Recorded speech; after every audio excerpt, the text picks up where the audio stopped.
Now let me return to the comment that I made about our being lovable. Certainly, for most of our history, we grew up with the reality that most people around the world liked us. We saw ourselves as the haven of liberal democracy, right? We brought in millions and millions of people as immigrants to this country, provided them with shelter and opportunity, right? We went out to fight 2 terrible wars in the name of freedom and democracy, losing thousands and thousands and thousands of people. And certainly after the Second World War, we were not only powerful, generally around the world, we were liked and admired. Not universally. If everybody likes you, there's something wrong with you, because that means you never say anything interesting. That's being bland. But, so we were. And therefore, the problem of anti-Americanism was not an issue. As the Cold War developed, obviously, there was a part of the world, the communist part of the world, that hated Americans. But we felt comfortable with that because we felt that that was a tyrannical world and that the hostility to us was directed by the people on top rather than the people on the bottom. And we had this overwhelming support of admiration and cooperation from all these allies, including all the nations of Western Europe. But ever since 2002, we have felt this incredible surge, which makes us very uncomfortable, of anti-Americanism. Obviously, 9/11 indicated to us that the Muslim world was filled with great hostility to us. Overwhelming. But we imagined that certainly in Europe, which was our cultural counterpart, that the pro-American sentiment that existed, in particular since the collapse of the Soviet Union and the communist world, that pro-Americanism would simply have deep roots and prevail. But what we have learned is that that is not the case. And starting at the beginning of 2002, when the war in Iraq was first articulated as an idea by the Bush administration, many of our friends in Europe turned in our minds against us. I still go into restaurants where there are no French fries. They call them freedom fries.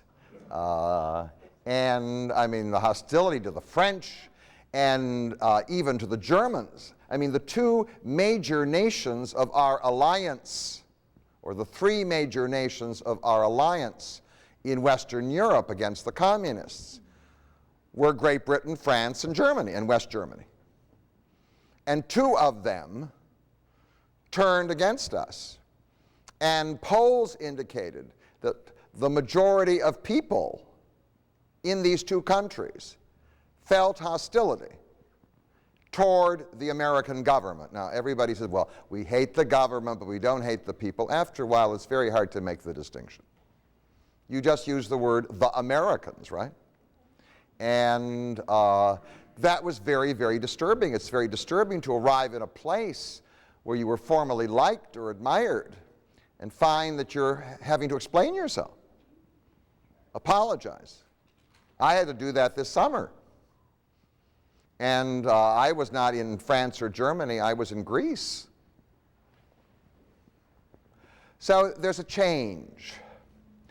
And so I want to turn to one of the new centers of the anti-Americanism, which is in Germany. And remind you of 3 anniversaries.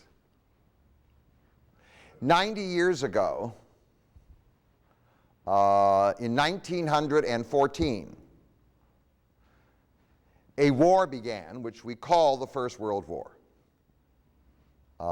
It was a surprising war because there had not been a major war for almost 100 years in Europe.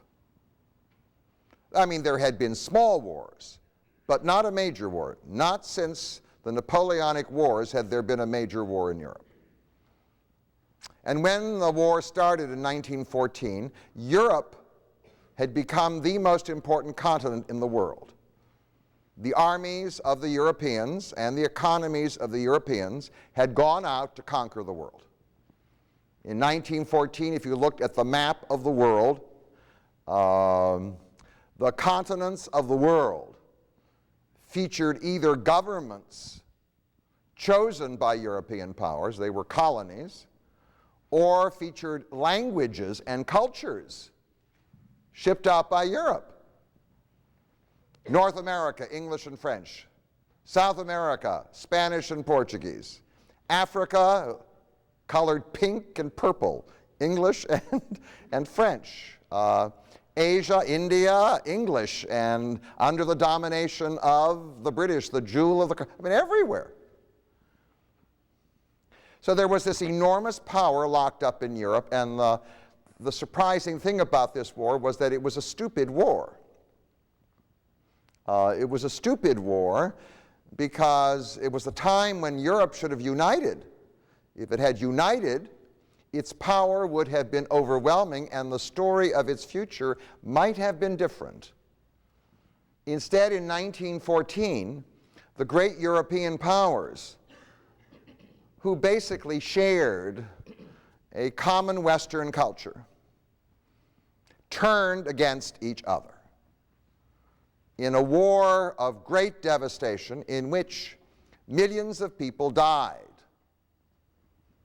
Now, the trigger of the war was a rising nation that wanted to expand. The name of that nation was Germany. Germany had been unified, then it fell apart, and now it had been reunified in 1871, and now it was seeking to become one of the great powers of the world. In doing so, the Germans created a navy which challenged the British Navy, and Great Britain now became fearful, sought an alliance with old enemies, France and Russia, and out of that came the beginning of the First World War. All these nations which should have cooperated, and they could have, I mean, the whole world at their fingertips, turned on each other and fought the war not in somebody else's backyard, but in their own backyard.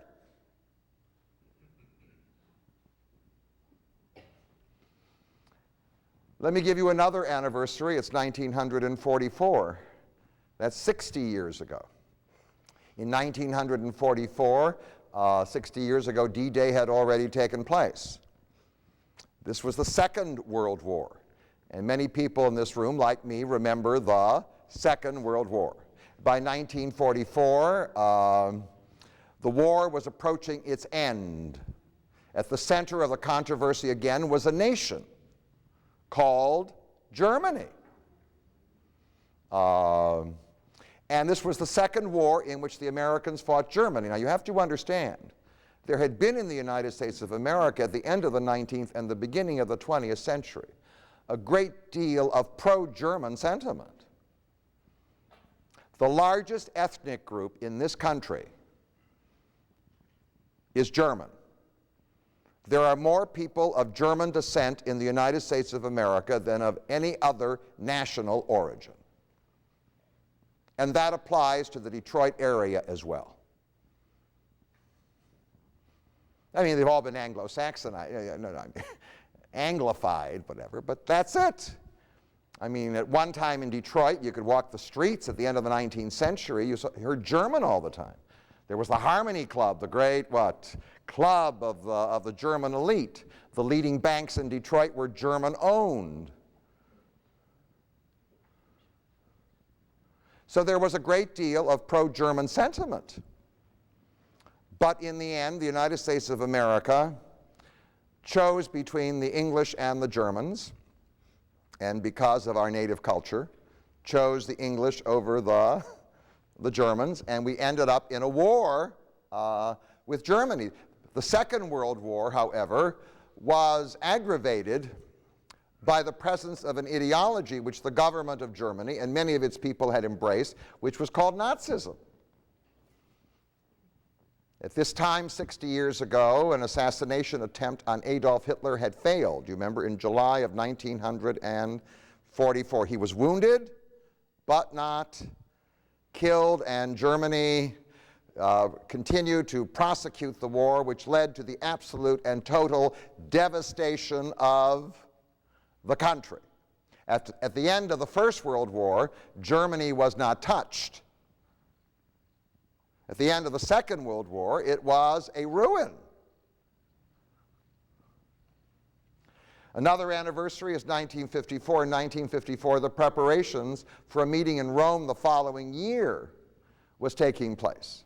By that time, the Cold War had emerged, the war between the West, the United States, and the Soviet Union, and Germany was divided into West and East Germany, and West Germany was on the frontier, an important ally now of the United States of America. In the Third War, the main German state, West Germany, was not our enemy.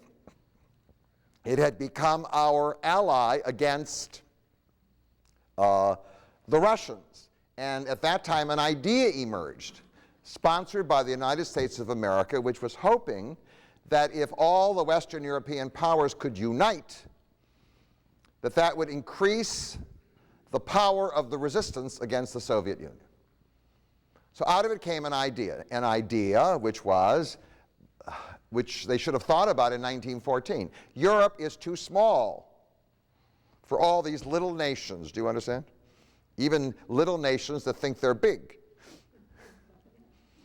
What they need to do is to unite their power. If only they could unite their power, there's a shared culture here. It's called European culture. If they could only unite their power, they would be what? Overwhelming. Their population, certainly at that time, was almost twice as much, it took all of Europe, as the United States of America. And if we're taking Western Europe, it certainly was the equal of the United States of America. So could you paste them together? Well, that was tried. I mean, that led to the Treaty of Rome in 1955, to the establishment of the European Economic Community in 1957. And now Germany was in a different place. West Germany was not the enemy, as it was in the First World War and the Second World War. It was now our friend. By the way, we had to go through a lot of emotional changes because the propaganda of two wars had now portrayed the Germans as the what? As evil. So we used to hear German accents, after World War II. I mean, they sounded like something sinister. And then within a few years, they were our what? Our friends, so now we had to readjust. And in fact, they became staunch allies. And then 15 years ago, at this time of the year, 1989, something incredible happened. The Soviet Union is collapsing. The communist system is falling apart. And a rebellion breaks out. West Germany is the main German state. But there is a state under Soviet control, much smaller, 1/3 of the size of West Germany in population. It's called East Germany. And it was a success in the communist system, but now as the Soviet system is collapsing, it is becoming unstable, and soon thousands and thousands of East Germans find an opportunity to flee East Germany through Czechoslovakia, since they can't get through the wall in Berlin. And that triggers a crisis which will lead within 1 year to the beginning of the collapse of the communist system, which will not take place until September of 1991. But in the fall of 1990, West Germany and East Germany are brought together, reunited. And everybody's applauding and whatever else it is. And applauding the whole unification process is the United States of America. Because they see the new Germany, certainly under the control of West Germany. West Germany has been our loyal ally against the Soviet Union. And therefore we can count on Germany being a stable force in Europe for America. Europe now expands, right? Absorbs nations to the east, and this united Europe would be dominated by Germany, and Germany is our friend. Great. Applause. And in fact, polls in Germany in 1990 revealed, both in the western part and in the eastern part, admiration for the United States of America. There were always some disgruntled, mumbling, grumbling people, but I mean, right? But on the whole, that's where it was. Well, that's been changed.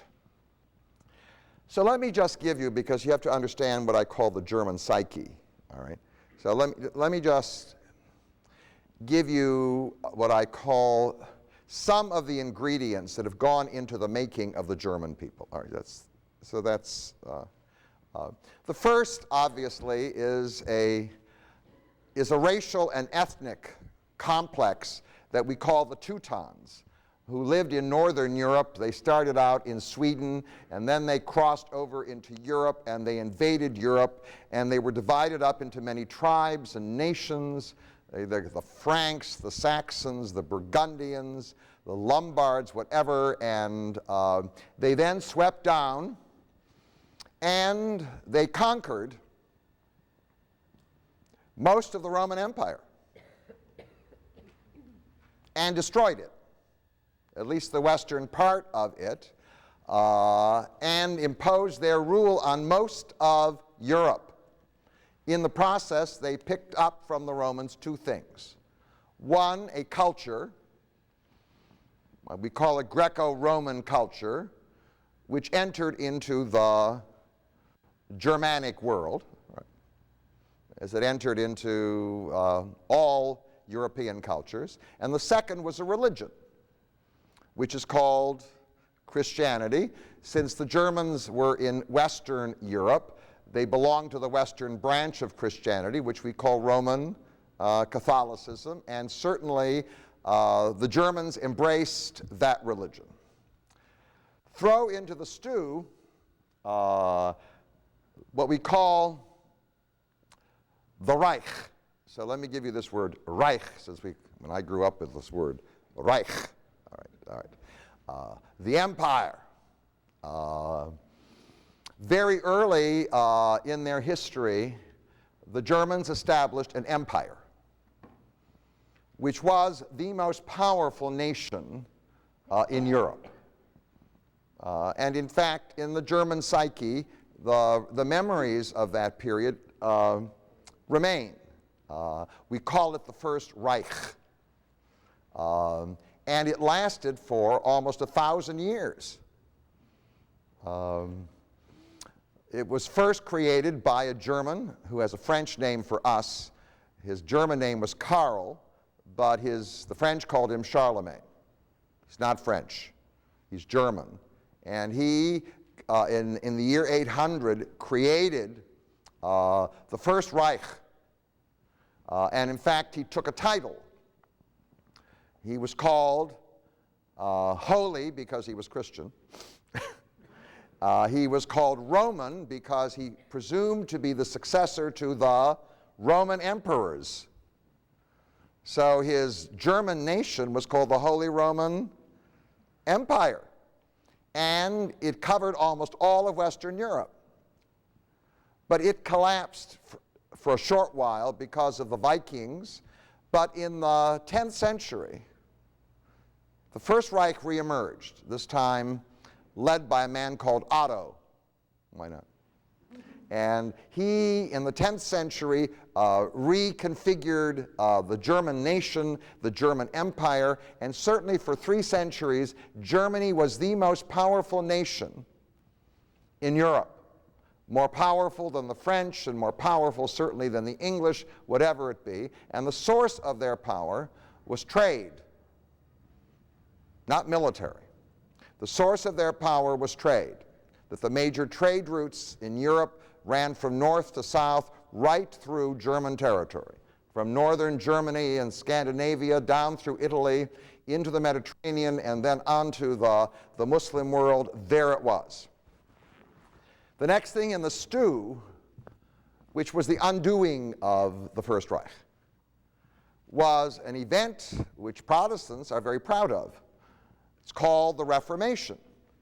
And the Reformation, which started in Germany, was a rebellion against the Roman Catholic Church by what I call the German northern half against the Latin Italian southern half.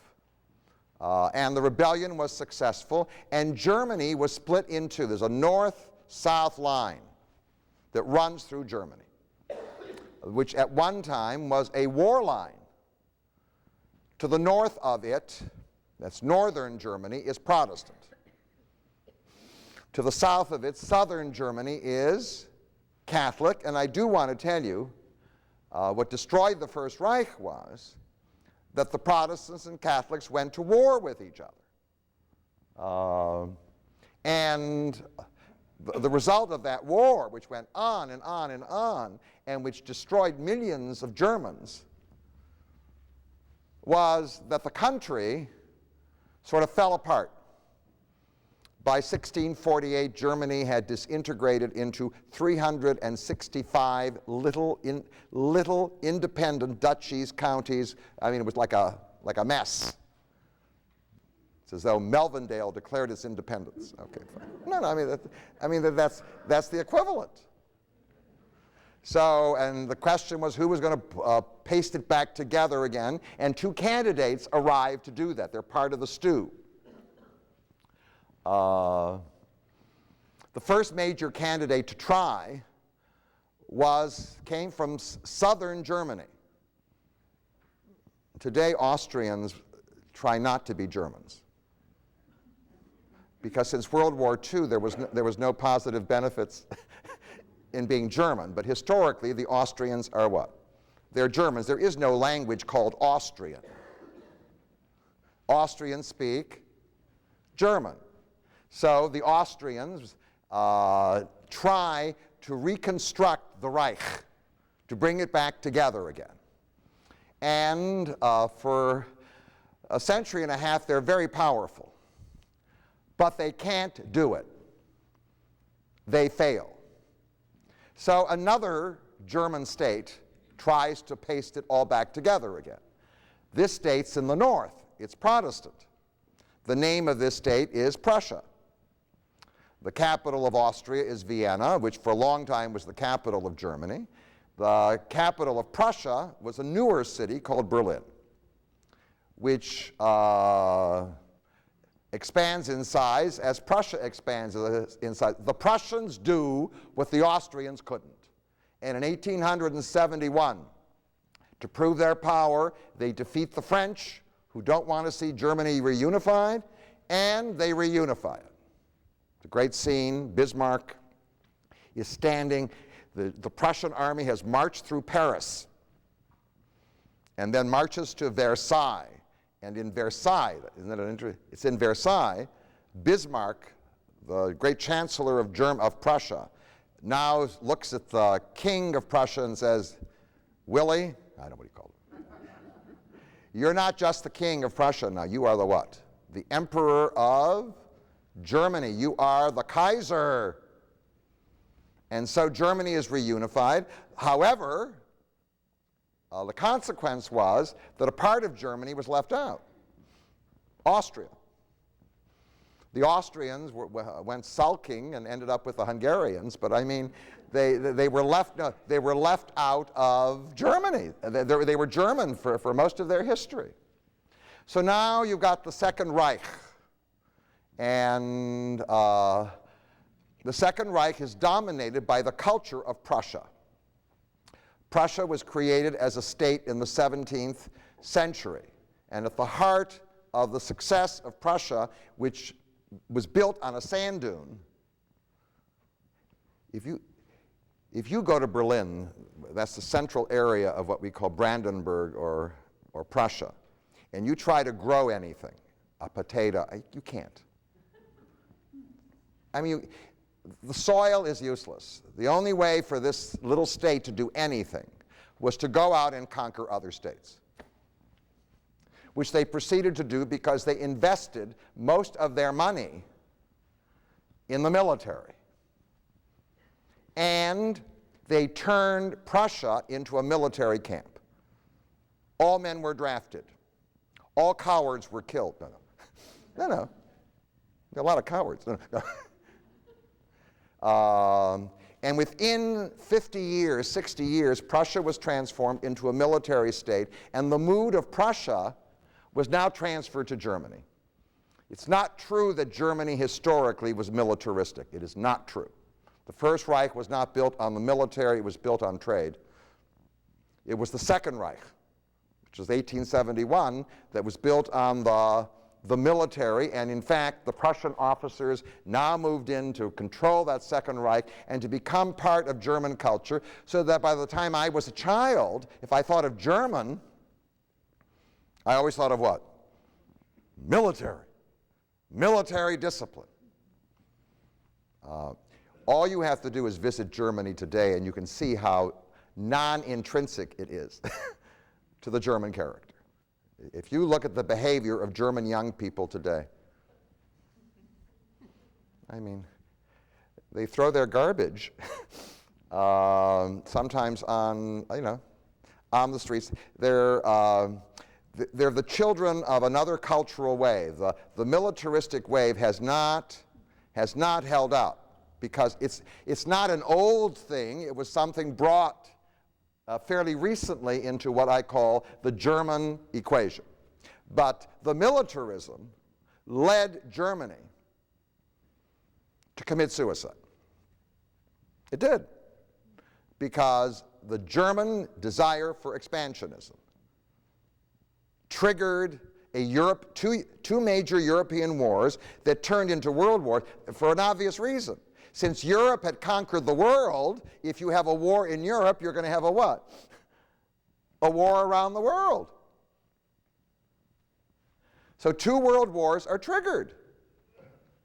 And both wars are lost.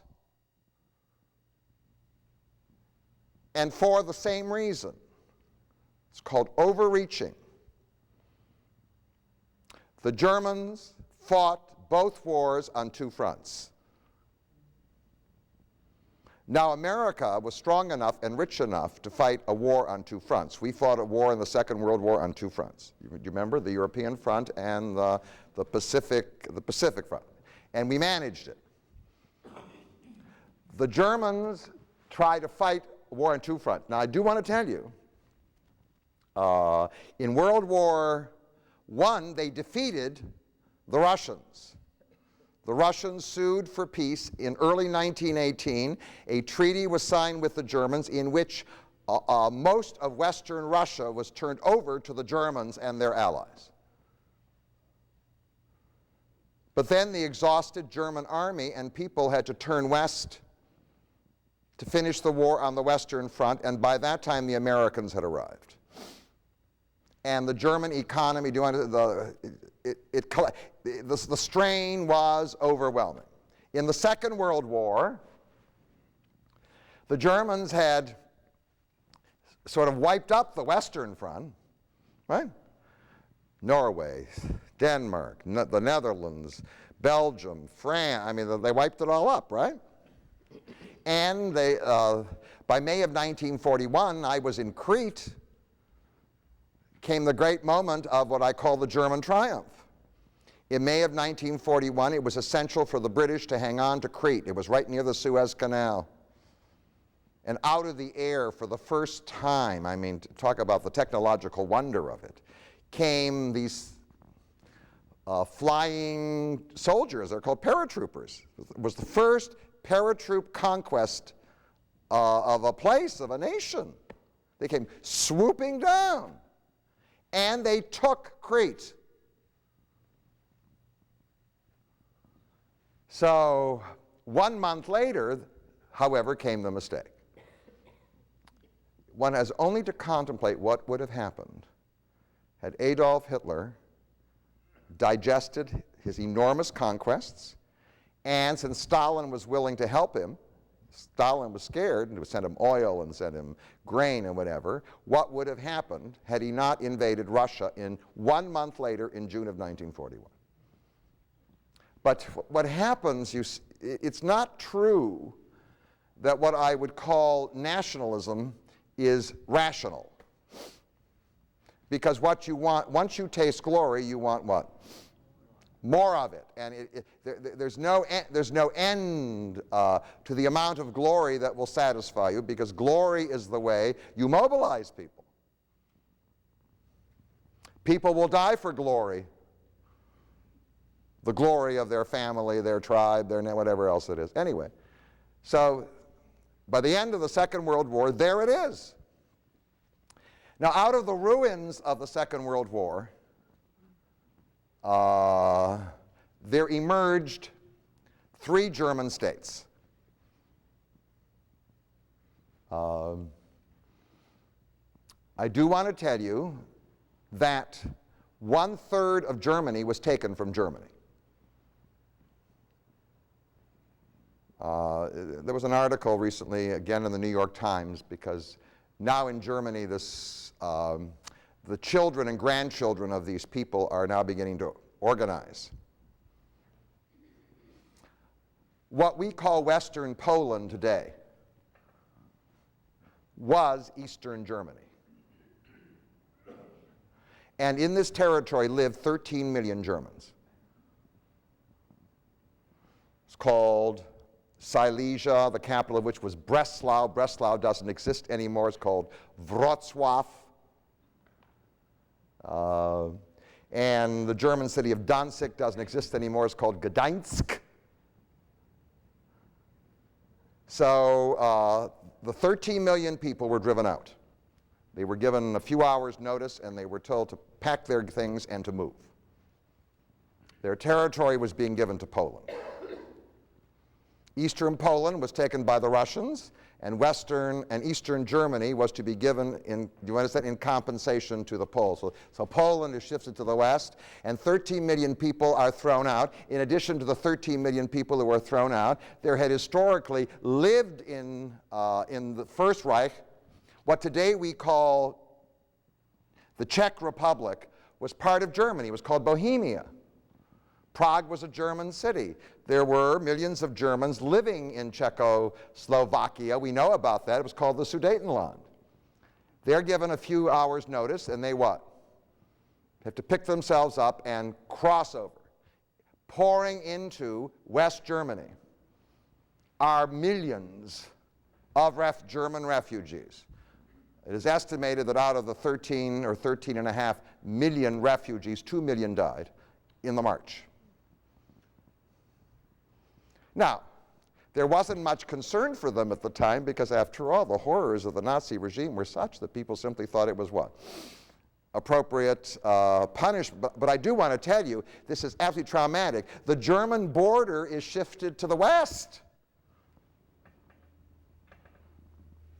And in fact, these refugees are all over what we call West Germany. Where are they going to go? And if you go to Germany, you will always bump into somebody who has a story where they lived in some town which is now in Western Poland, whatever else it is, and now it's what? it's gone, and so forth. And they'll talk to you about the injustice of what was done to them, because that's what human conversations are about. Each side tells you their story of victimization. So that's their story, and there's some legitimacy, do you understand, to the complaint. So having been moved to the west, there are 3 German states. One is Austria, which now pretends not to be German, but which is occupied, by the way, by the British, the French, and the Americans, and the Russians, and divided up into zones, despite what the Austrians insisted on. And then, out of what remains of Germany proper, 2 states appear. One, which is only 1/2 or 1/3 of the size of the other, is called East Germany, which really should be called Middle Germany. This East Germany was absorbed by Poland. This is the old Middle Germany with cities like Berlin and Dresden and whatever else it is. And then there is the West Germany, which ends up in American hands because East Germany becomes a Soviet satellite. But of the 3 German states, the one that counts, it has most of the pizzazz and most of the power, is West Germany. That's what it is. East Germany and Austria exist as like bumps attached to West Germany. So let me turn to West Germany, because West Germany is the center of this development. And West Germany, right after the war, as it is organized, becomes the staunch ally of the United States of America for 2 reasons. One, the Americans can't afford to allow the Soviet troops to what? Enter the territory. They'll take all of Western Europe. And the West Germans don't want to live under the Russians. So, right? So if the 2 together, there's Western, and from the very beginning, it has all these challenges. The first challenge is to keep the Russians out. In order to do that, the alliance with the United States of America, and there is a man who appears and who is the Chancellor of Germany for 14 years. His name is Konrad Adenauer. He represented the alliance between the Americans and the Germans. And in fact, the official title of West Germany wasn't West Germany. It was called the Federal Republic of Germany. And at that time, American troops are what? Stationed in Germany. One of the major places for the stationing of American troops is Germany, right? I mean, in the end, if you're talking about if you're talking to somebody in the army, and they're stationed overseas, I mean, almost 1/2 of them were stationed in Germany. So there was this bond. And in fact, the presence of the Americans was sometimes resented by the locals because, after all, American soldiers do sometimes get drunk and misbehave. On the whole, they were wanted. The West Germans wanted the Americans because without the Americans, the Soviet troops would what? Cross the border. The second thing, of course, was to develop a German army, because the Americans on their own couldn't do it. And that was very controversial, because a German army, that sort of suggested Hitler. I mean, 3 years after the war is over, we're going to what? Help build a German army? Well, we did. But we had to be very careful. All the manuals for the army were written in such a way that graduates of Roper School would be happy. Officers would say to underlings, by the way, Private Strauss, I think it would be very, very nice if you would straighten your cap. Got the whole thing? No, because you had to do that because obviously the other was smack of Prussian military. You couldn't, so they had to bend over backwards in order to create the image that this is not the Prussian military anymore. It's like a camp for rich suburban kids in northern Michigan. Okay. I got this? I mean, it's the whole, but they created the army and they armed it. The third thing they had to do, which of course was the great challenge, happened in Japan, was to rebuild the infrastructure, the buildings, the roads, the railroads, the whole thing. And it was an economic miracle because Konrad Adenauer had with himself a man called Ludwig Erhard, who was a genius, an economic genius, and in fact, within 10 years, you wouldn't see any ruins. It was the most incredible thing. If you went to Germany in the late 1950s, you wouldn't see any ruins. They had completely what? Not in East Germany, but in West Germany, they had done that. And along the way, since America was their ally, they Americanized their political structure. They adopted liberal democracy. They developed political parties that ran in what? In elections. And they had a Bill of Rights to guarantee what? Individual, the whole thing. Like an American Constitution, which still prevails. And I do want to say that Germany is one of the countries in Europe where democracy works very well. It does. And in fact, where the individuals are screaming about their rights all the time. I mean, this is the same. It has been, in many ways, Americanized. The next thing that needed to be done was demilitarization of the culture. Well, the way you do that, obviously, is to present history in such a way, and it had some legitimacy, that the Germans indeed have behaved villainously in a military way. So young Germans grew up in an environment in which they knew they were responsible for the war, the Holocaust, the whatever it was. So you can only identify with a military tradition if it's presented to you as what?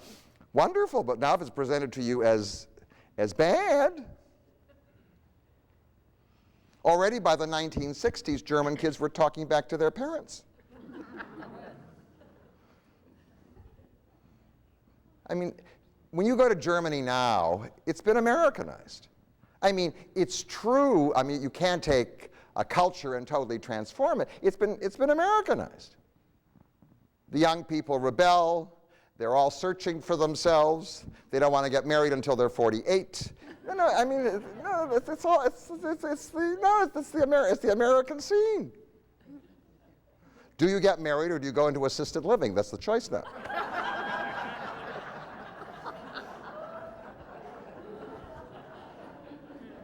I want to tell you, it was a kind of revolutionary change. And that's because it's not true that militarism was intrinsic. The point was, it was part of German history for 2 centuries, and now another powerful force comes. But the alliance between West Germany and the United States of America is very strong. And if you would take polls in West Germany with the mumblers and the grumblers, it was what? There was that. Well, then came the surprise. The surprise that nobody expected. Did you expect the Soviet Union to collapse like a house of cards? Did you? Did I? No. It was having problems, it was having trouble, but I mean, they had this army and whatever, and the infrastructure of the police, and I mean, we didn't expect it, right? So Gorbachev comes to power, and it falls apart, and then all of a sudden, West Germany is confronted with a possibility that it never even entered her mind. In fact, so distant was the thought that East Germany and West Germany could be reunited that the Germans had gone off with the American suggestion of, well, look, we're not going to reunite Germany. What we should do is unite Europe. Who cares about being German? Let's be what? Be European. Improve the economy. Magnify our populations. Break down the barriers between countries. Wouldn't that be great? And since West Germany has the most powerful economy in Western Europe, it's bound to dominate this European Union, so Germans don't have to go out and conquer the world. All they have to do is what? Manufacture. And ship their goods everywhere. So the Germans were diverted by this new European proposal, and they're off into it. And young Germans who aren't militaristic anymore and like to travel are into the European idea. Why not? They speak French and they speak English and whatever else it is, and they go traveling, and then you're what? You're European. And then boom. So now you're torn. Am I German first and European second, or am I European first and German second? Well, the German attachment was certainly older than the European attachment, so when this opportunity arose, it gives kind of a trigger, right? Oh, bring back together all the Germans, right? We'll bring them together. We'll never get Austria because they don't want to be German. But I mean, there we are. We'll get East Germany. Well, East Germany was an interesting little thing. I mean, West Germany had a population of close to 65 million people. East Germany, which was one half the size, had a population that was 1/3 or less, about 17 million people. That's why they had to build the wall. Do you understand? Because otherwise they would all pour across to West. You had to build the wall, you had to create the separation and the isolation, and the line didn't follow the normal line. The dividing line in Germany historically for the last 5 centuries has been the north-south line. To the north are Protestants, and to the south are what? Catholics. Got Bavarians and Austrians on the south side, and you got what? You got Prussians and Hamburgers, on the north side. Now, but this line was artificial. It was an artificial line dividing east and west. And in fact, it was easier for an East German in Weimar, which is right near the West German border, to travel to Vladivostok than to cross over to Cologne initially. I mean, it was a division. So in the end, separation for some 40 years produced a dichotomy in culture, right? If I drew a wall between Bloomfield Hills and West Bloomfield, and it was there for 40 years and you couldn't cross, do you understand? Ultimately, different cultures would develop on either side of the wall because there is no contact, even though historically it may have been the same culture. Now, East Germany was an interesting state, which I visited 4 times. Crossing into East Germany was the hardest border I ever crossed. I mean, being in the dentist chair couldn't compare to that. So I'm talking about dentists before World War II. I'm not talking about modern dentistry. Okay. So East Germany has 17 million people. It's isolated. For 40 years, it's easier for East Germans to go to Bulgaria or Moscow.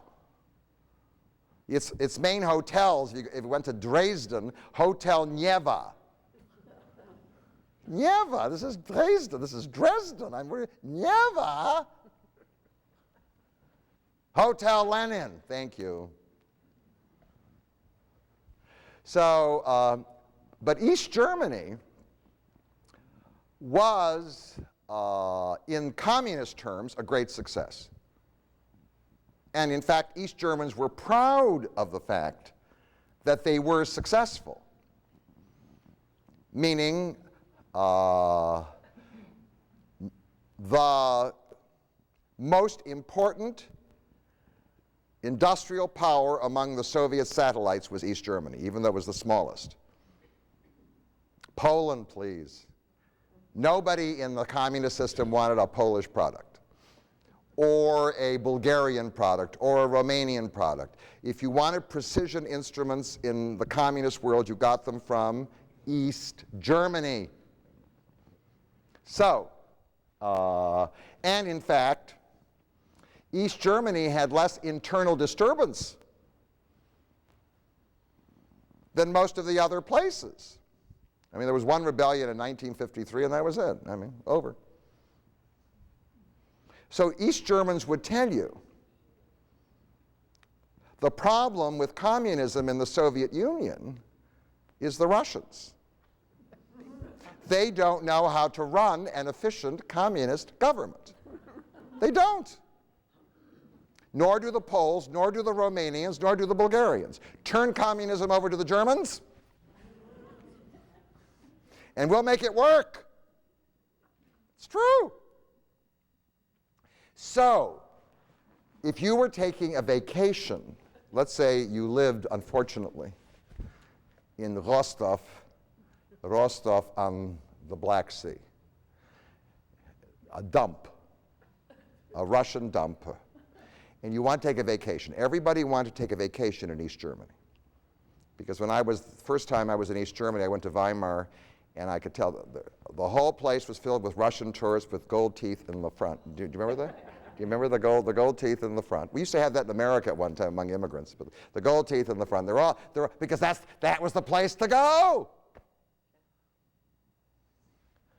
Well, so in their minds, they were a what? A success. But the Soviet system is collapsing. And more than that, West Germany, since the early 1970s, tried to establish a more open-door policy with the East Germans. So they were now exposed to Western television. It couldn't be shut out. They could see what was going on the other side of the border. So, since the system was collapsing and what was happening in West Germany was working, they were seduced into saying, or into thinking, this would be what? Great, to reunite with West Germany. So you may remember the man who was most enthusiastic about this. Konrad Adenauer belonged to the conservative party called the Christian Democrats. He was followed by Ludwig Erhard, who was the prime minister for 5 years. And he was followed by a man who lasted for about a year. His name was Kiesinger. But then the Social Democrats, the Liberal Party, took over. The leader of that was Willy Brandt, and later on after him, Helmut Schmidt. However, in 1982, the conservatives came back with a man who wasn't the world's greatest speaker, but he was a fantastic politician. His name was Helmut Kohl. And he became the chancellor of West Germany, and it was his vision, his response. He was a strong ally of the United States of America. He believed in the American alliance and all of that, and he was a strong believer in the European unity, the whole thing, but the old bells of nationalism are ringing. We have a chance to get East Germany, so what? We're going to do it. So when the Soviet system begins to collapse, Kohl now plans simply to annex East Germany. Doesn't take very long. The people begin to flee in the fall of 1989, hoping to get to the West. The next thing you know is riots occur in East Germany. The next thing you know, the wall, remember, the wall is torn down. And the next thing, they have free elections in East Germany. The communists are defeated. And a Christian Democrat who belongs to the same party as Helmut Kohl is elected the chancellor or the prime minister of East Germany. And the next thing you know, West Germany says to the East Germans, we belong to the same nation. So let's join. And I want to tell you what the reward will be for you. If you join, you'll have the West German welfare system. That's pretty good. The West German welfare system. I mean, labor negotiated this. I mean, you have weeks and weeks of vacation. Sometimes you don't remember when you have to return to work. It just goes on. And it just goes on. When am I going back to work? It features health care. It features very substantial pensions. And it was possible, certainly, to retire at the age of 60. So, I mean, it was, by the way, a pretty good. So that's pretty alluring. Is that alluring? Okay, very good. And in addition, for every East German mark you have, we'll give you a West German mark.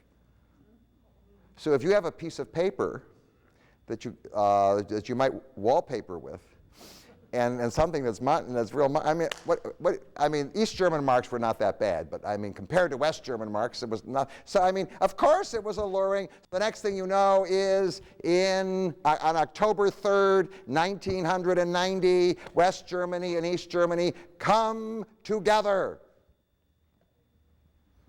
And by the way, it isn't a marriage. West Germany absorbs East Germany. And when it does, I'm going to tell you, the Americans are in favor of this. Because the Germans are what? Our friends and allies. And the East Germans, who most likely had great contempt for the Russians, will be our friend, right? Our friends too, so it's great for us. Yes. Well, things didn't turn out the way Kohl planned. So let me try to explain what happened. The moment they absorbed East Germany, the whole East German economy collapsed. Why? If you are a Russian or a Bulgarian or even an East German, and you have a choice between buying an East German product or a West German product, what will you buy? So now, all these factories that have been very busy selling to the whole communist system have no business, no market. They all closed down, from shoes to refrigerators. It doesn't make any difference. They closed down.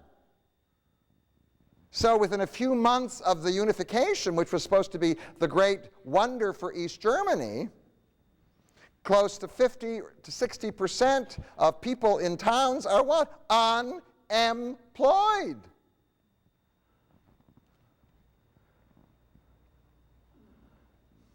So all of a sudden, the trauma. So now the state has to provide welfare.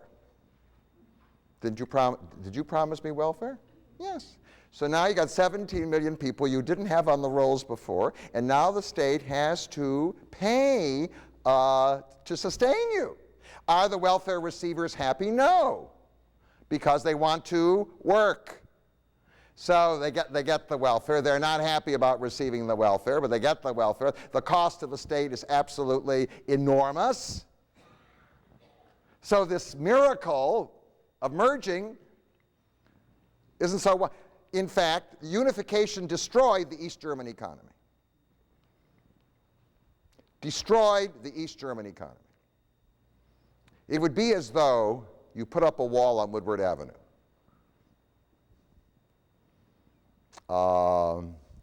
If you put up a wall on Woodward Avenue, restaurants on the east side would work because people couldn't get to the west side.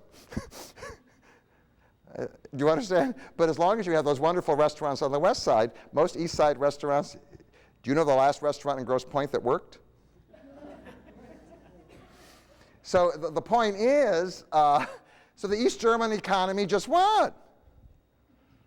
Collapsed. And now the German state has to assume responsibility. The consequence of this was widespread resentment. There were people in East Germany saying, we want to go back to what we had. That was better than where we are now. We had a job, we had our dignity. And not only that, you poke fun at our communist culture, at our buildings and what we did and how we spent our time and the whole thing, and we're sick and tired of you sophisticates in Western Germany telling us how primitive we are. So what should have been a happy marriage turned into hostility. And it was all aggravated. It was aggravated by simultaneously Germany is experiencing what the United States of America began to experience in the 1990s. Corporations, large corporations, had become international. The labor of their own nationals is too expensive because of the welfare. So they outsource. They now move the factories elsewhere. American labor is too expensive. German labor, the average cost of German labor in Germany is $30 an hour. $30 an hour.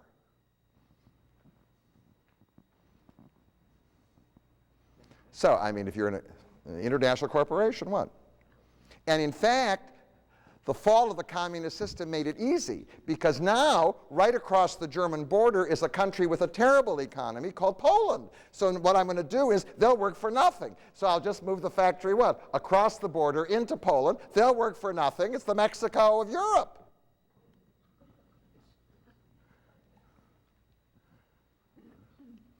So this unification is happening at a time when not only is the East German economy affected, but the what? The West German economy is affected. So now, as the unemployment rate rises in West Germany, the welfare payments, what? The country is being bankrupted. And it's aggravated by what we call high expectations. So you say to your child, I don't think this year you can go to camp because it's just too expensive. So the child says, but you don't understand, all my friends are, do you understand? All my friends are going to camp. I mean, you will destroy me. I will be a psychiatric basket case. That's it. You will kill me. I will be useless. Going to camp is not a luxury, it is a what? A necessity. My vacation is a necessity. All of these things are necessities. So when you approach German labor and you said, well, why don't you make a few concessions here and so forth, they said, well, let management make the concessions. Well, and management's answer is, we don't have to. We'll just move the what? The operation to another place. And so now the cost, the economy is what? Going down the drain. The other aggravation, of course, is I'm in East Germany.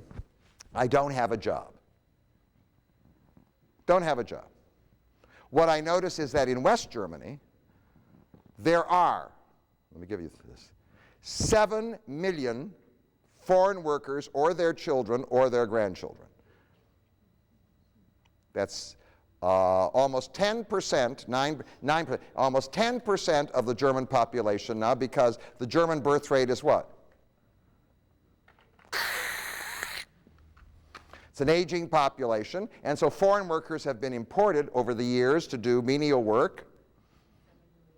So now the East Germans say, well, those foreigners over there, what? They got jobs, but what? I don't have jobs. So now what I do in my spare time is I organize a gang and I find foreigners, right?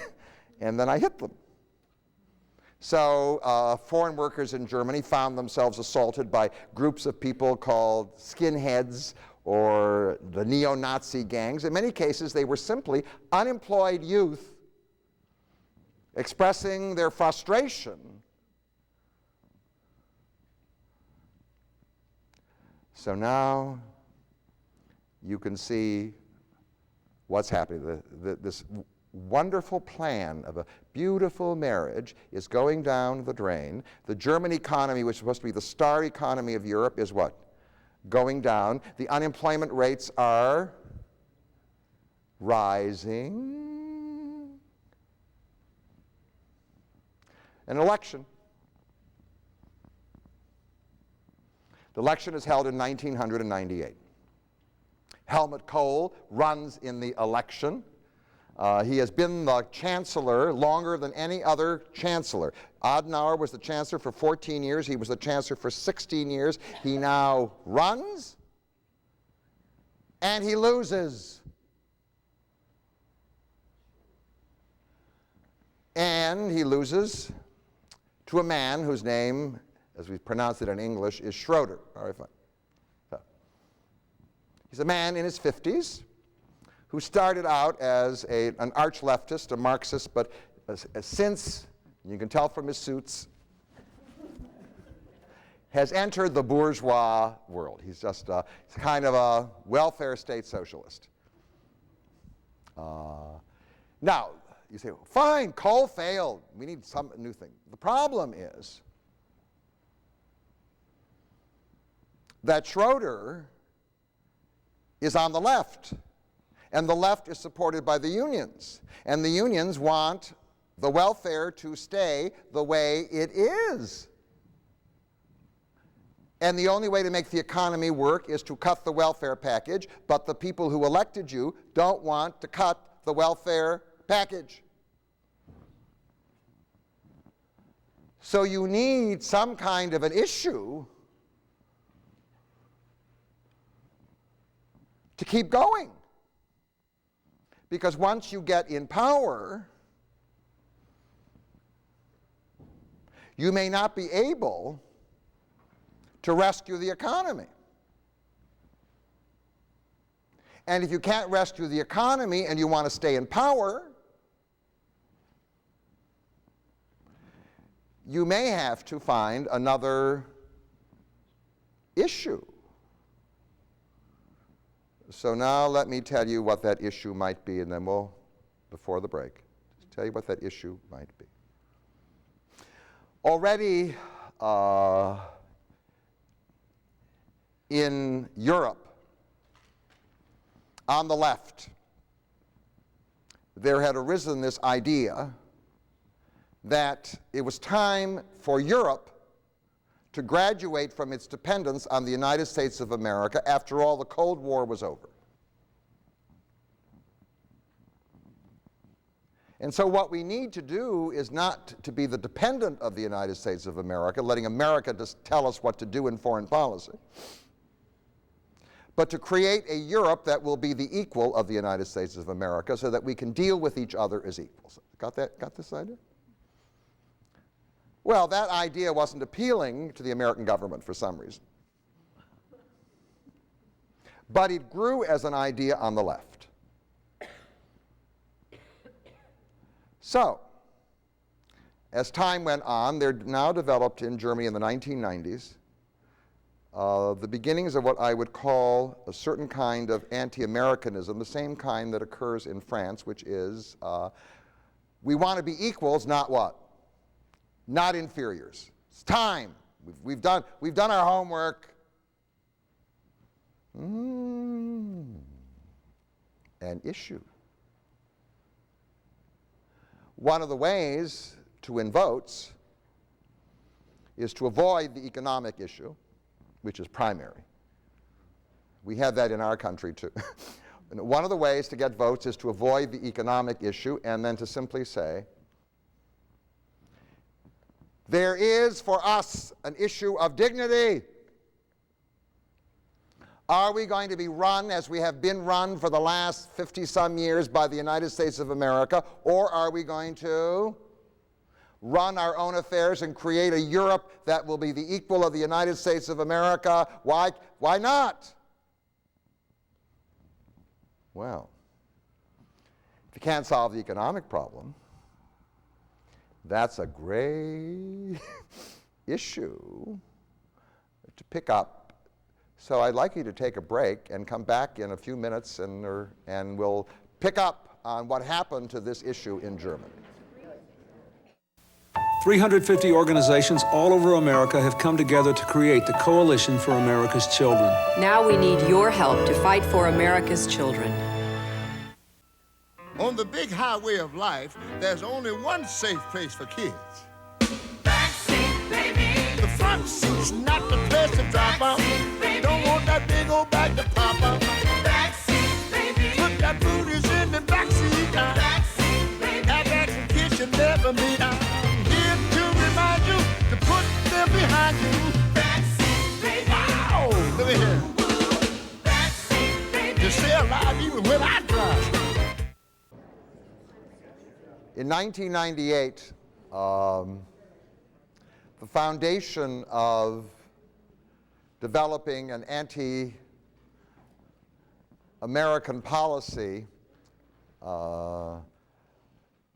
came to fruition, basically was laid. It was just there. So let me start off with the party to which Schroeder belongs. Schroeder is, since 1998, is the prime minister or the chancellor of Germany. Right? He belongs to what we call the leftist party or the liberal party as opposed to the conservative party.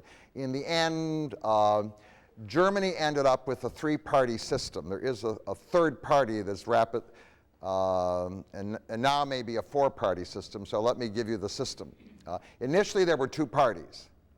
The party of the right, which was very pro-American and very anti-Soviet, was called the Christian Democratic Union. And its strongest base was in the South, the West German South in Bavaria, always. That was always the place. And Bavaria, which had been a kind of economic dump for many centuries, turned into the great economic miracle of West Germany because Berlin was gone. So Munich became, which was just sort of a beer hall city, turned into the major economic center of West Germany. If you went to West Germany, you went to Munich. Munich is where the prosperity was. Opposing it was the party called the Social Democratic Party. The Social Democratic Party had its roots in pre-war Germany, in a party also called the Social Democratic Party, who were the socialists opposed to communism. The party also was equally pro-American because they hated communism and they hated the Soviet Union. However, they represented the workers, and the Social Democratic Party started out in 1949 and 1950 with a policy of confrontation. Confrontation was what happened in America in 1946 with the strikes. Remember, right after the war, we had all these terrible, costly strikes in the auto industry and other places. The idea was the strategy for labor is to scare the corporate managers and to get concessions. But the Social Democrats changed their policy. Their initial leader, Schumacher, who was a very strong person on the left, actually reversed himself. And the policy was, instead of confrontation, which would mean the economy would never recover, what we need to do is to get married. We need a meeting whereby the corporate managers and labor cooperate. So they had a meeting, and out of it came the welfare state. The workers would not strike. There weren't many strikes in Germany. One of the reasons why the economy was able to develop. The workers would not strike so long as the welfare package was appropriate. Got it? And in fact, that agreement between management and labor in West Germany made the economy sort of work. So the Christian Democratic Union and the Social Democrats were opposed on some issues, but not on major economic issues. Only when people in the Christian Democratic Union complained about the welfare package did you get a what? A confrontation. So it seemed to work, and so there was this kind of pleasant period. However, when the Social Democrats came to power, the welfare package was now an issue, wasn't it?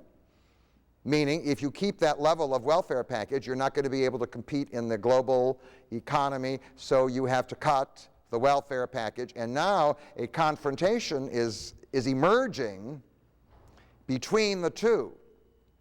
Now, what happened, you see, in England was that the leader of the Labour Party, which is the Social Democratic Party, Tony Blair, took the side of Margaret Thatcher. He moved Labour over to the conservative side and, in fact, tamed his unions. But Schroeder didn't have the same political power. I mean, it's a major issue. Another issue that emerged, and I do want to tell you, it's a major issue in Germany. So people are waiting to get married. They may or may not. You understand. They may, if they get married, have children. They may what? May not. They take up time. And no, and they are expensive. So the German birth rate is plummeting. Right now, the birth rate is somewhere at 1.3. It may be down to 1. It's low, low, low.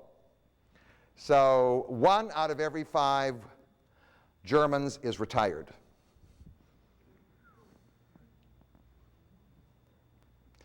So the way they handled the situation, obviously, was to import foreign workers, which I mentioned to you, and foreign workers have high birth rates.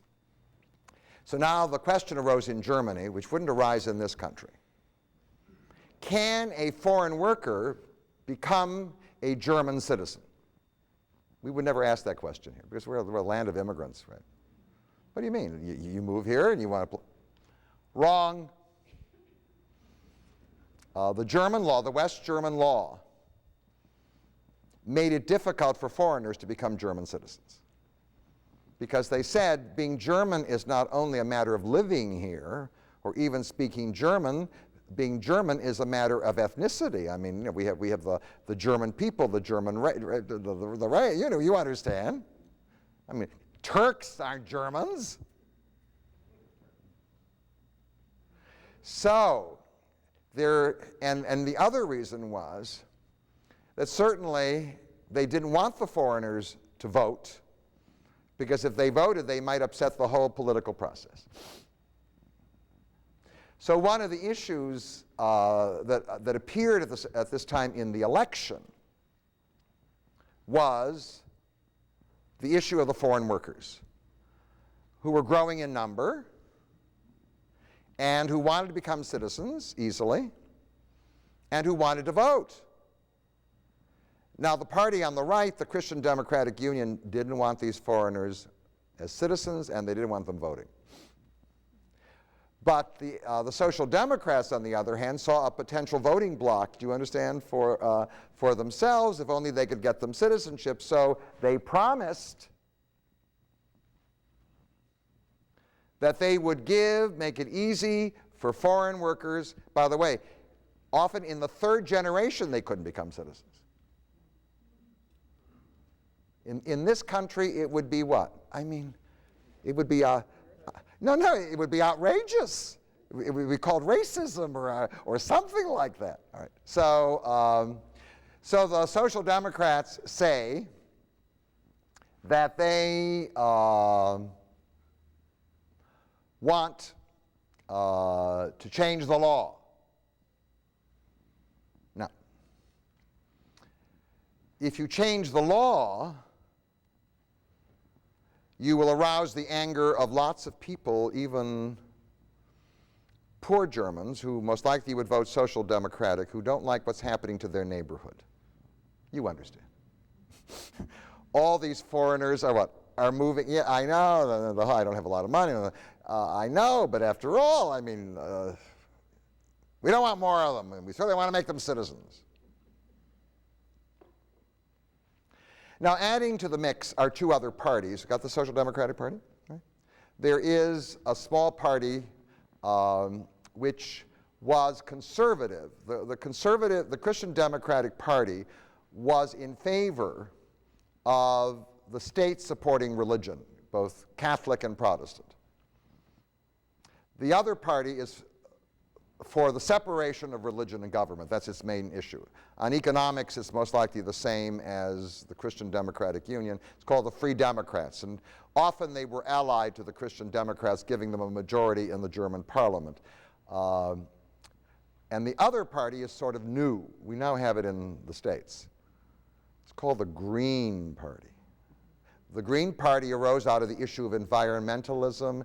These people are upset. No, it's an issue for young people in particular, are obsessed with protecting the what? The environment. And so, but they have other issues, and quite frankly, they're on the left.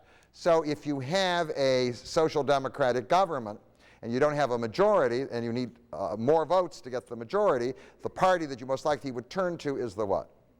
The Green Party. So what they have, it's called the Red-Green Coalition. Red means Social Democrats, and green means what? Means green. They're together.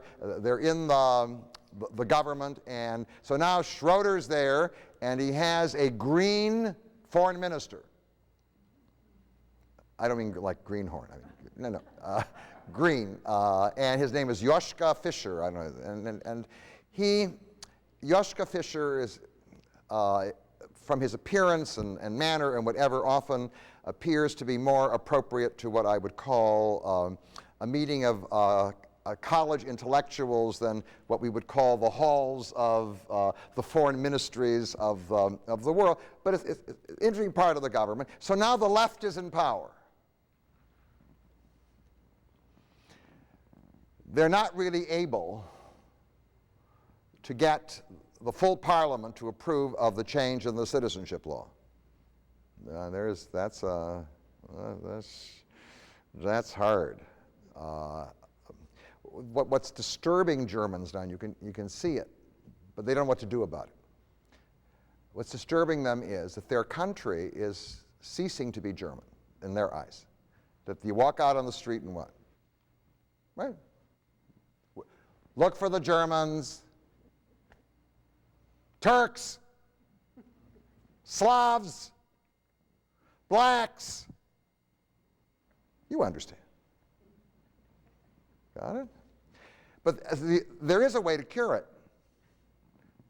They should have more babies. Oh. You understand? I mean, there is a cure for the condition. All they have to do is what? Procreate. I mean, what's the issue? But then that here with my vacation and my. So it happens in this country too, by the way. The same issue, but in the end, what will cure it, if you want to cure it, people can't do. So they sit there, all they can do is mumble, grumble, mumble. That's all they do. Mumble, grumble, look what's happening to the country, the whole thing. So,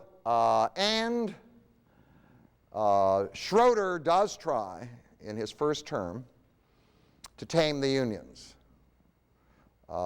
He dismisses as his finance minister a man by the name of La Fontaine, even though he has a French name, but he's German. Who says, never, no. He was the former leader of the Social Democrats. No. And he gets himself a more amenable foreign minister, and he wants to do a Tony Blair in Germany. But he's not able to do it. And the economy is getting worse and worse because there's a recession now, a global recession aggravated by the welfare system in Germany and the whole thing, and the unemployment rate in West Germany is over 10%, which would be unsustainable in the state of Michigan, and in parts of East Germany, the former East Germany, is 40%. And this country was going to be the foundation of the European economic miracle. I mean, what are we talking about? So when the next election is held in 2002, 4 years later, he's sort of in hot water. But he doesn't have to worry. George Bush does it all for him.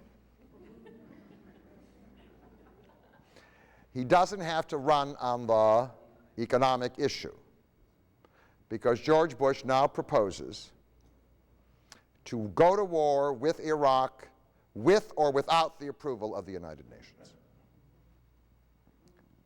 And with or without the approval of his European allies. Oh, got it? So here you are, finally struggling to assert your equality. Do you understand? We've been this dependent all these years. It's about time that we're equals, the whole thing. And the next thing is you're told, either put up or shut up.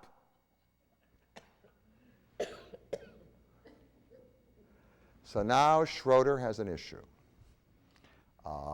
And in fact, the whole election is built around that issue, which now feeds, you have to understand, feeds this whole sentiment. The resentment has been building up over the years, right? Because after all, Germans are sick and tired of being told they're terrible people and they're guilty people. I mean, they're tired of it. Sick of it. And they were told that they were going to be the economic center of the new Europe, and what their economy is collapsing. And now their condition is aggravated by the humiliation which they're now suffering from the United States of America telling them to put up or shut up. You're our allies, you have been our allies, we count on you, come on. So on the left, there now appears this very intense anti-Americanism. Who do they think they are, taking us for granted, telling us what to do, the whole thing? Never.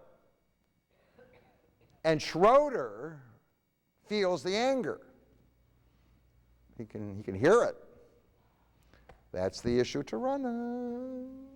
That's the issue to run on. So in November of 2002, on the second election, and by that time he doesn't really have to worry about the Christian Democrats that much because Kohl, the former leader, chancellor, has been involved with scandals. Financial scandals that are so terrible. He pays fines, humiliated, but the economy isn't working. And in fact, Schroeder squeaks through. He makes it and remains the chancellor. And the issue is basically, the war in Iraq is wrong. We will not support it, and we certainly won't support it without the approval of the United Nations, and so forth and so on. So now the United States has to respond to this. Okay. So let's say you have a longtime friend, been a longtime friend, and they get angry at you, and you don't agree with them, but they're a longtime friend. Would you invest time to restore the relationship? Because after all, you need the friend. I mean, it's a longtime friend and ally. The response of the American government to this was, you don't want to join us? We'll find somebody else. That was the response of the Bush administration. You have betrayed us. We did everything for you. We sent you the Marshall Plan. We rebuilt your country. We protected you. We defended you, the whole thing. You're a bunch of ingrates. So what America then proceeded to do was to say to the Germans and to the French, whom I will discuss next week, to say, bye. And we're going to find other allies. Well, they did get England. That's pretty substantial. They got Tony Blair. They got Spain initially, Portugal, Italy, Poland, Lithuania, Latvia, Estonia, Romania, Bulgaria, and Slovakia, and Hungary. The combined economies of which, no, Spain is fairly substantial, England. The whole thing was, the historic center of the European alliance was Germany.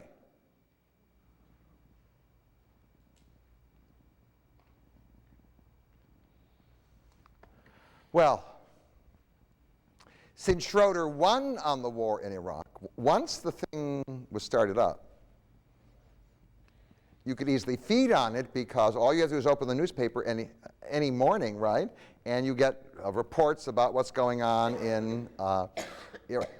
How people read the news depends on their political orientation. You know, if you are a strong Republican and Bush supporter, then you will say, isn't it wonderful how we're holding out against, the terrible provocation, right? And if you're not, then you look at the people who are getting killed, there's chaos. I mean, got it? So the anti-Americanism in Germany has only grown. Certainly fed by resentment of the American response to Germany, and fed by the political process. It's become an issue which certainly politicians can use. But now it's grown, and in fact, polls have indicated that a large majority of Germans view the American government as either crazy or evil.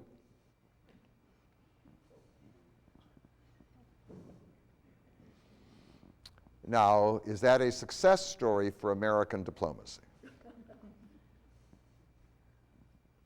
I mean, the answer is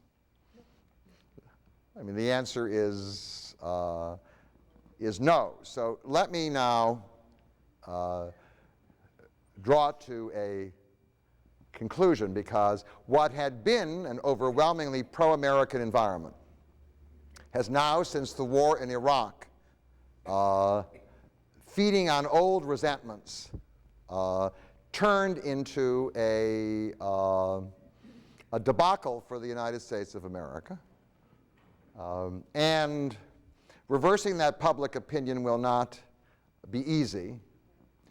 So there are two strategies that are available. And I do not know who's going to win the election and what strategy will prevail. The one strategy has been the strategy so far of the Bush administration, which basically is to say we are fighting a righteous war. We have performed a service for the world. If other people don't understand it, it's their ignorance, do you understand, insensitivity or envy, whatever it be. And we are prepared to make allies with those people who support the just cause.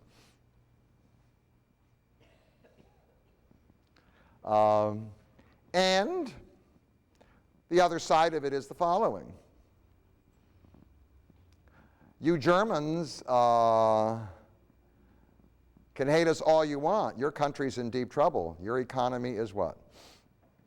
In deep. You're not the great economic miracle of Europe. Or, as Donald Rumsfeld would say, you are a has-been. Well, so France and Germany are has-beens. Well, if somebody told me I was a has-been, I may be a has-been. But I mean, it's not the best language for communication, I would imagine. All right, fine.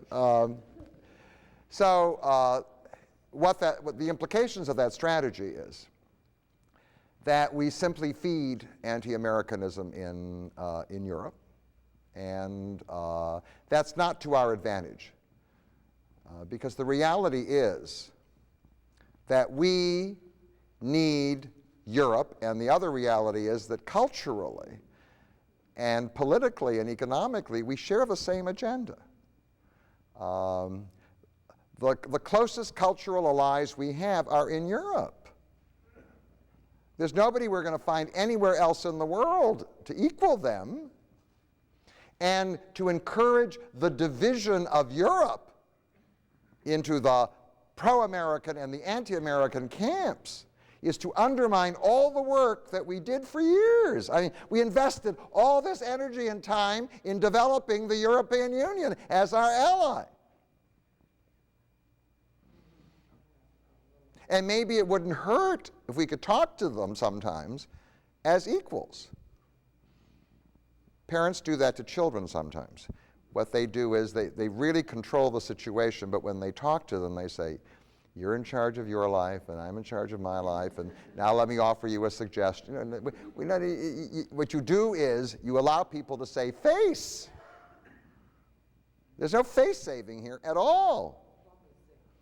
So, I mean, there are rumors that when Schroeder and Bush met, they were cordial. Well, what does that mean?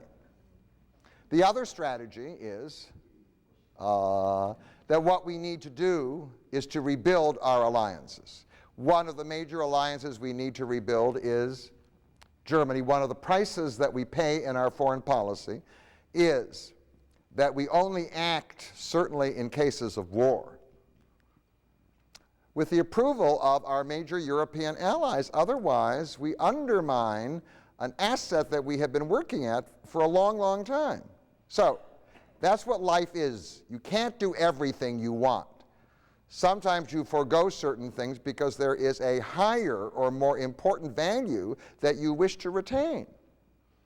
And the history of what's happened since the Second World War is the emergence of this very powerful alliance between the United States and Europe. And sticking our tongues out at the French and the Germans may not be such a wonderful idea. So if it's not clear to you which choice I would choose, is it obscure? I'll tell you. All right. I do prefer strategy number 2 because I don't think that this anti-Americanism is incurable. I think that through proper treatment, just as it emerged fairly quickly, it most likely can be removed fairly quickly, but once it turns into a long-run political process and political issue, it will be far more difficult to do. So I have not been called by the American government. But if you know somebody who will listen, call me, and I'll be glad to talk to them. I really would like to push strategy number 2, and thank you so much for coming this morning. Join me next week for France. Okay, good.